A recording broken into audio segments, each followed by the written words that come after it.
హెజెస్కేలు గ్రంథము 37వ అధ్యాయము. యెహోవా హస్తము నా మీదికి వచ్చెను. నేను ఆత్మవశుడనై ఉండగా యెహోవా నన్ను తోడుకొని పోయి ఎముకలతో నిండి ఉన్న ఒక లోయలో నన్ను దింపెను. ఆయన వాటి మధ్య నన్ను ఇటు అటు నడిపించుచుండగా ఎముకల అనేకములు ఆ లోయలో కనబడెను. అవి కేవలము ఎండిపోయినవి. ఆయన నరపుత్రుడా, ఎండిపోయిన ఈ ఎముకలు బ్రతుకగలవా అని నన్ను అడుగగా, ప్రవ్వా యెహోవా అది నీకే తెలియనని నేనంటిని. అందుకు ఆయన ప్రవచనమెత్తి, ఎండిపోయిన ఈ ఎముకలతో ఇట్లనుము, ఎండిపోయిన ఎముకలారా, యెహోవా మాట ఆలకించుడి. ఈ ఎముకలకు ప్రభువైన యెహోవా సెలవిచ్చున్నదేమనగా, మీరు బ్రతుకునట్లు నేను మీలోనికి జీవాత్మను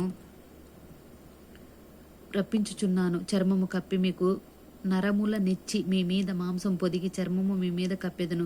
మీలో జీవాత్మనుంచగా మీరు బ్రతుకుదురు. అప్పుడు నేను యెహోవానై ఉన్నానని మీరు తెలుసుకొందురు. ఆయన నాకిచ్చిన ఆజ్ఞ ప్రకారము నేను ప్రవచించుచుండగా గడగడామను ధ్వని ఒకటి పుట్టెను. అప్పుడు ఎముకలు ఒకదానితో ఒకటి కలుసుకొన్ను. నేను చూచుచుండగా నరములను మాంసమును వాటి మీదకి వచ్చెను.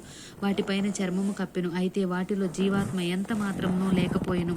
అప్పుడు ఆయన, నరపుత్రుడా, జీవమిచ్చునట్లు ప్రవచించి ఇట్లా అనుము, ప్రభువునగు యెహోవా సెలవిచ్చున్నదేమనగా, జీవాత్మ నలుదిక్కుల నుండి వచ్చి హతులైన వీరు బ్రతుకునట్లు వారి మీద ఊపిరి విడువుము. ఆయన నాకు ఆజ్ఞాపించినట్లు నేను ప్రవచింపగా జీవాత్మ వారిలోనికి వచ్చెను. వారు సజీవులై లేచి లెక్కింప సఖ్యము కాని మహాసైన్యమై నిలిచిరి. అప్పుడు ఆయన నాతో ఇట్లనెను, నరపుత్రుడా, ఈ ఎముకలు ఇశ్రాయేలులందరినీ సూచించుచున్నది. వారు, మన ఎముకలు ఎండిపోయెను, మన ఆశ విఫలమాయెను, మనము నాశనమైపోతిమి అని అనుకొనుచున్నారు.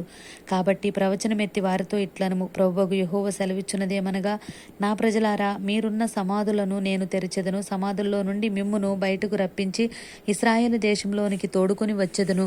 నా ప్రజలారా, నేను సమాధులను తెరిచి సమాధుల్లోనున్న మిమ్మును బయటికి రప్పించగా నేను యెహోవానై ఉన్నానని మీరు తెలుసుకొందురు. మీరు బ్రతుకునట్లు నా ఆత్మను మీలో ఉంచి మీ దేశంలో మిమ్మును నివసింపచేసెదను. యెహోవానగు నేను మాట ఇచ్చి దాన్ని నెరవేర్తునని మీరు తెలుసుకొందురు. ఇదే యెహోవా వాక్కు.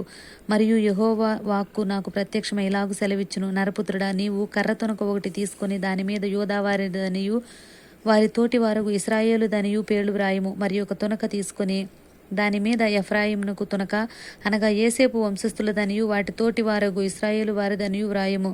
అప్పుడు అది ఏకమై తునక అగునట్లు ఒకదానితో ఒకటి జోడించుము.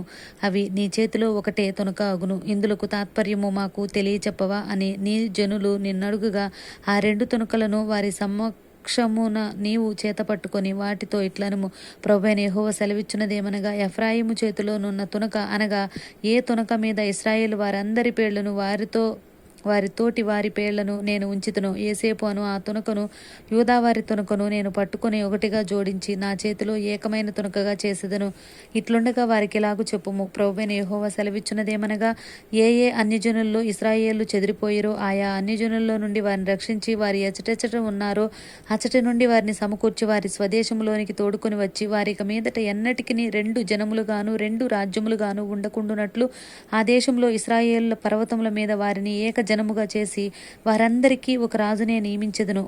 తమ విగ్రహముల వలన గాని తాము చేసి ఉన్న హేయ క్రియల వలన గాని ఏ అతిక్రమ క్రియల వలన గాని వారి మీదట తమ్మును అపవిత్రపరుచుకొనరు. తాము నివసించిన చోట్లన్నిటిలో వారు మానక పాపములు ఇక చేయకుండు వారిని రక్షించి వారిని పవిత్రపరచెదను. అప్పుడు వారు నా జనులగుదురు, నేను వారి దేవుడినై ఉందును. నా సేవకుడైన దావీదు వారికి రాజువును, వారందరికీ కాపరి ఒక్కడే ఉండును. వారు నా విధులను అనుసరింతురు, నా కట్టడలను గైకొని ఆచరింతురు. మీ పితరులు నివసించినట్లు నా సేవకుడైన యాకోబునకు నేనిచ్చిన దేశంలో వారు నివసించుదురు. వారి పిల్లలను వారి పిల్లల పిల్లలను అక్కడ నిత్యము నివసింతురు. నా సేవకుడైన దావీదు ఎల్లకాలము వారికి అధిపతియే యుండును. నేను వారితో సమాధానార్థమైన నిబంధన చేసేదను.